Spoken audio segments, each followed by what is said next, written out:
کہتے ہیں کہ ایک فقیر ایک درویش کی ملاقات کے لیے آیا جس سے اسے بڑی عقیدت تھی۔ کیا دیکھتا ہے کہ درویش ایک محلمین گلیچے پر بیٹھا ہوا ہے اور اس کے سر پر ریشمی کپڑے کی جھونپڑی تنی ہوئی ہے جس کو سونے کی میخوں سے زمین میں گاڑا گیا ہے۔ فقیر نے جب یہ سب کچھ دیکھا تو درویش سے فریاد کرنے لگا، پیرو مرشد، یہ سب کچھ کیا ہے؟ میں تو آپ کے زہد و خدا پر توکل کی وجہ سے آپ کا مرید بنا تھا، اب یہ شان و شوکت دیکھ کر میں دنگ سا رہ گیا ہوں۔ آخر یہ سب کچھ کیا ہے؟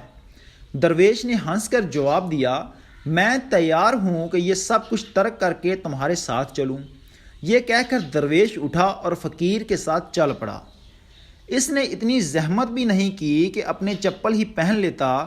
کچھ دور چلنے کے بعد فقیر کہنے لگا کہ میں اپنا کشکول تو آپ کے خیمے میں بھول آیا ہوں، اس کے بغیر میرا گزارا کیسے ہو سکتا ہے؟ آپ رکیں، میں ابھی جا کر اپنا کشکول اٹھا لاتا ہوں۔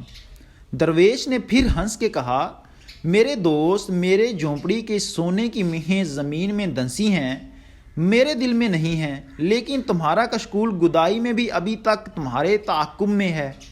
دنیا میں زندگی گزارنے کا مطلب وابستگی نہیں ہے، دنیا کا تصور ذہن میں بٹھانا وابستگی ہے۔ دنیا آپ کے دماغ سے نکلے گی تو خدا سے وابستگی خود بخود ہو جائے گی۔